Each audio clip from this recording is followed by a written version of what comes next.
Shalom, perkenalkan nama saya Damaris Lembaoy, NIM 2120033, Program Studi Teknik Informatika Fakultas Sains dan Teknologi. Tujuan pembuatan video ini dalam rangka pembimbingan tugas ujian akhir semester mata kuliah struktur data. Pada video ini, saya akan membahas soal-soal yang telah diberikan oleh Ibu dosen pengampu mata kuliah struktur data, yaitu Ibu Justina Rada Eskom. Berikut saya akan membuka aplikasi Google Classroom yang ada pada Android.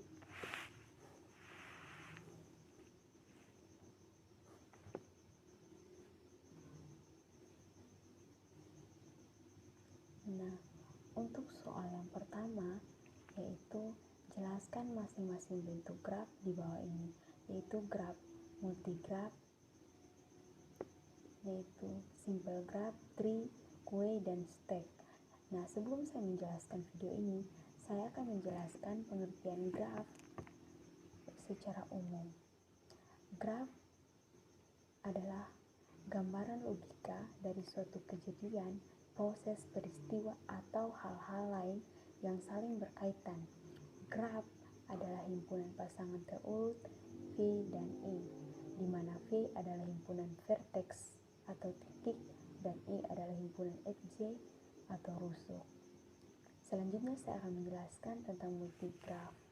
Multigraf adalah graf yang mempunyai satu atau lebih pasangan rusuk ganda yang menghubungkan dua buah titiknya. Secara umum kita ketahui bersama bahwa multi artinya banyak. Oke, selanjutnya saya akan menjelaskan tentang simple graph. Simple graph adalah graf yang tidak mengandung gelang maupun sisi ganda, di mana graf ini dinamakan dengan graf sederhana. Selanjutnya saya akan menjelaskan tentang tree atau pohon, yang merupakan struktur data yang tidak linear yang digunakan untuk mempresentasikan data yang bersifat hierarki antara elemen-elemennya. Definisi tree yaitu kumpulan elemen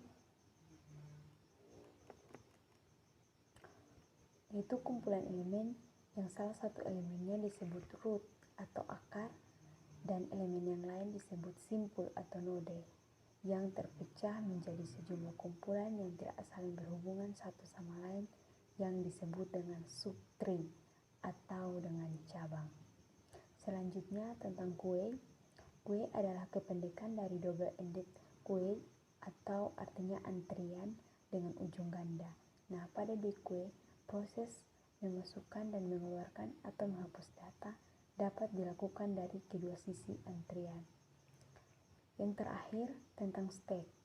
Stack atau tumpukan adalah suatu struktur data yang terbentuk dari barisan hingga yang terurut dari satuan data. Pada stack, penambahan dan penghapusan elemennya hanya dapat dilakukan pada satu posisi, yaitu posisi akhir stack. Selanjutnya, soal nomor 2, jelaskan jika pohon mempunyai simpul sebanyak 13. Edge adalah, untuk perhitungan edge, kita biasanya menggunakan rumus N node kurang 1 edge, di mana di sini sudah tertera dengan jelas bahwa 13 N node. Lalu kita kurangi dengan 1 edge, jadi hasilnya adalah 12 edge. Nomor 3, jelaskan kumpulan pohon yang tidak saling berhubungan pada struktur tree disebut. Nah, untuk kumpulan pohon yang tidak berhubungan pada tree itu dinamakan dengan subpohon atau subtree, atau lebih dikenal dengan cabang dari pohon tersebut. Selanjutnya nomor 4, di sini ada sebuah gambar. Gambar ini untuk soal nomor 4 sampai nomor 7. Nah, untuk pertanyaan nomor 4, dari gambar di atas, jelaskan manakah yang disebut dengan root. Nah, untuk gambar di sini, node root dari gambar ini adalah A, karena dalam sebuah tree node, root adalah suatu node yang memiliki hierarki tertinggi dan dapat juga memiliki node-node anak. Kita misalkan A ini adalah orang tua, sedangkan B dan C adalah anak. Nah, untuk secara status, tentu orang tua memiliki status yang lebih tinggi dibandingkan dengan anak. Nah, demikian pula untuk root tersebut. Jadi, yang disebut dengan root yaitu pada A. Selanjutnya, nomor 5, dari gambar di atas, jelaskan manakah yang disebut dengan leaf. Nah, leaf gambar di atas adalah D, H, dan I. Karena dijelaskan bahwa leaf ini sama dengan daun, di mana daun ini berada pada tingkat yang terendah dari pohon tersebut. Nah, selanjutnya pada soal nomor 6, dari gambar di atas dijelaskan manakah yang disebut dengan height-nya. Nah, yang disebut dengan height ini adalah bahasa Inggris, bahasa Indonesia ya, ketinggian. Nah, height atau ketinggian adalah level tertinggi dari tree. Nah, misalnya level tertinggi dari tree ini adalah 5. Berarti 5 ini kita tambahkan dengan 1, sehingga jumlah height-nya yaitu 6. Selanjutnya nomor 7, dari gambar di atas, jelaskan manakah yang disebut dengan weight-nya. Nah, weight ini adalah bahasa Inggris, bahasa Indonesia yang bobot atau berat. Nah, untuk perhitungan weight, yaitu kita bisa melihat pada gambar di mana yang memiliki bobot terbesar atau jumlah leaf down pada tree yang besar. Ya, di sini leaf-nya adalah weight-nya adalah 3. Nah, selanjutnya pada soal nomor 8, ditemukan coding program seperti di bawah ini. Lalu kita menganalisis output dari program tersebut. Nah, program ini masih terdapat sintaks yang error. Nah, setelahnya saya sudah memperbaiki sintaks yang error. Selanjutnya saya akan membuka coding C++ pada Android.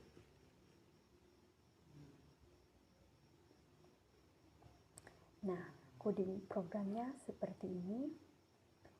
Lalu kita coba jalankan programnya.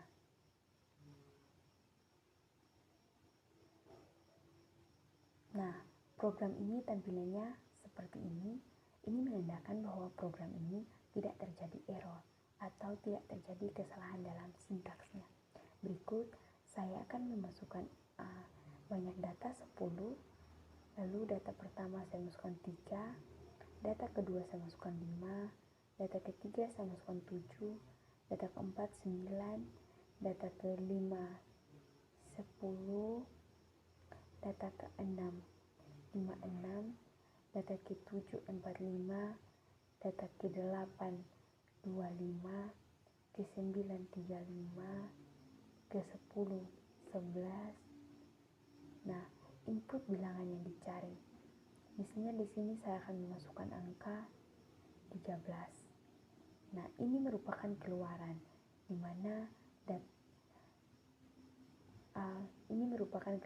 mana di sini tertera bahwa angka yang saya input 13 yang akan saya cari, tetap data tidak ditemukan karena memang angka 13 tidak ada pada data yang saya masukkan atau data yang saya inputkan.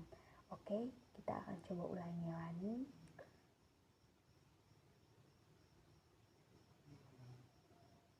Nah, di sini masukkan banyak data. Di sini saya coba masukkan banyak data 8, 1, 3, 4, 5, 6, 7, 8, 9. Input bilangan yang dicari.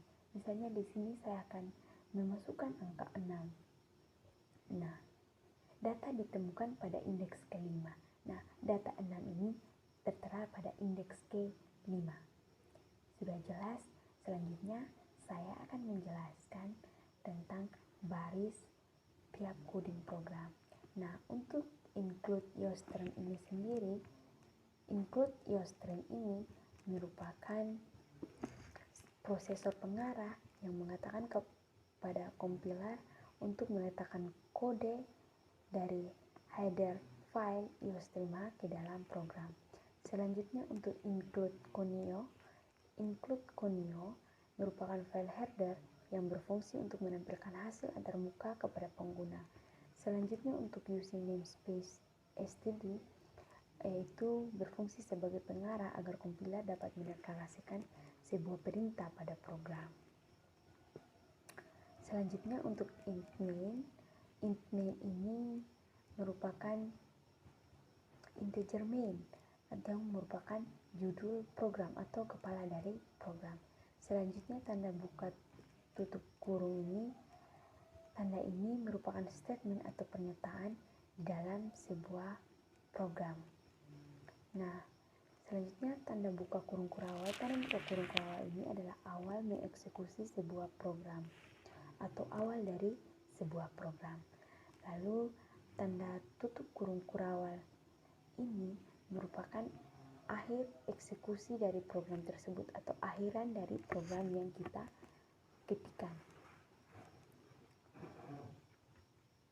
Selanjutnya untuk int i, int n, int a ini merupakan variabel yang kita ketikkan dalam kode program. Selanjutnya saya akan menjelaskan tentang cout. Nah, cout ini merupakan karakter out yang dipakai untuk menampilkan teks di layar monitor. Misalnya, cout ini merupakan sebuah objek di dalam C++ yang digunakan untuk mengarahkan data ke dalam standar output atau cetak layar. Nah, selanjutnya tanda siku ini mengisyaratkan agar kompiler menghasilkan output sesuai dengan apa yang diinputkan. Selanjutnya tentang program pop searching linear, ini merupakan pernyataan atau statement atau komentar yang terdapat pada satu baris saja. Untuk tanda garis miring ini itu ditandakan dengan sebagai komentar yang hanya berada pada satu baris saja. Nah, selanjutnya saya akan menjelaskan tentang n. N ini merupakan tanda atau berfungsi untuk berpindah pada baris selanjutnya atau ketika kita mengklik enter saat program ini dijalankan maka dia akan berpindah pada baris berikutnya. Nah, selanjutnya tentang scene. Scene ini yaitu membutuhkan variabel untuk menyimpan data yang kita inputkan. Nah, teman-teman, selanjutnya saya akan menjelaskan tentang for. For ini artinya untuk indeks sama dengan 1, indeks lebih besar sama dengan n, indeks plus plus. Nah, selanjutnya tentang if. If ini merupakan bahasa Indonesianya itu jika A indeks sama dengan cari. Lalu buka kurung kurawal ketemu. Cout yang ini merupakan keluaran untuk data yang ditemukan pada indeks K1 misalnya. Lanjut tentang gets. Saya akan menjelaskan tentang gets. Gets ini merupakan singkatan dari get karakter dan echo yang digunakan untuk menahan atau pause output suatu program dan akan kembali mengeksekusi setelah kita melakukan inputan, baik itu tombol enter atau tombol lainnya, dan inputan tersebut tidak ditampilkan dalam window. Nah, teman-teman sekalian, demikian penjelasan singkat dari saya. Semoga bermanfaat. Tuhan Yesus memberkati.